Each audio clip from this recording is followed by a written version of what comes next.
রায়ে দুইজন আসামি মোহাম্মদ ইমরান এবং রবিনের বিরুদ্ধে এই 36/1/8 গদারায় সন্দেহ প্রমাণিত হয় প্রত্যেকের যাবজ্জীবন সশ্রম কারাদণ্ড এবং 20,000 টাকা অর্থদণ্ড, অনাদে আরও 3 মাস সশ্রম কারাদণ্ড প্রদান করা হয়। মূল অভিযোগ ছিল তারা হিরোইন এবং মাদক ব্যবসায় জড়িত ছিল এবং তাদের দখল থেকে হিরোইন উদ্ধার হয়েছিল।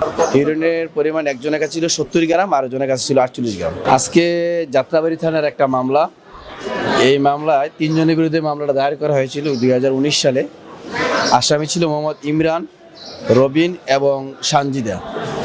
এটা মাদকদ্রব্য নিয়ন্ত্রণ আইনের 36/1/8 গদারার অভিযোগ আহরণ করা হয়েছিল।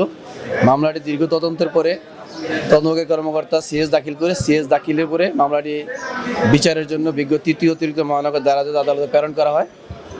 আদালতে রাষ্ট্রপক্ষ থেকে সমস্ত সাক্ষ্য প্রমাণ শেষে আজকে মামলাটা রায়ের জন্য দিন ধার্য করা হয়। রায়ে দুইজন আসামি মোহাম্মদ ইমরান এবং রবিনের বিরুদ্ধে এই 36/1/8 গদারায় সন্দেহ প্রমাণিত হয় প্রত্যেকের যাবজ্জীবন সশ্রম কারাদণ্ড এবং 20,000 টাকা অর্থদণ্ড, অনাদে আরও 3 মাস সশ্রম কারাদণ্ড প্রদান করা হয়। অপর আসামি সানজিদার বিরুদ্ধে আনিত অভিযোগ সন্দেহ প্রমাণিত না হয় তাকে অত্র মামলা দায় হতে বিজ্ঞ আদালত খালাস প্রদান করবে। আসামি দুইজন আজকে রায়ের সময় 3 জনই উপস্থিত ছিল। যে দুজনকে সাজা দিয়েছে তারা সাজা পরোয়ানামূলক জেল হাজতে প্রেরণ করা হয়েছে, আর যাকে খালাস দেওয়া হয়েছে তাকে এখান থেকে মুক্ত করে দেওয়া হয়েছে। মূল অভিযোগ ছিল তারা হিরোইন এবং মাদক ব্যবসায় জড়িত ছিল এবং তাদের দখল থেকে হিরোইন উদ্ধার হয়েছিল, এটা ছিল অভিযোগ।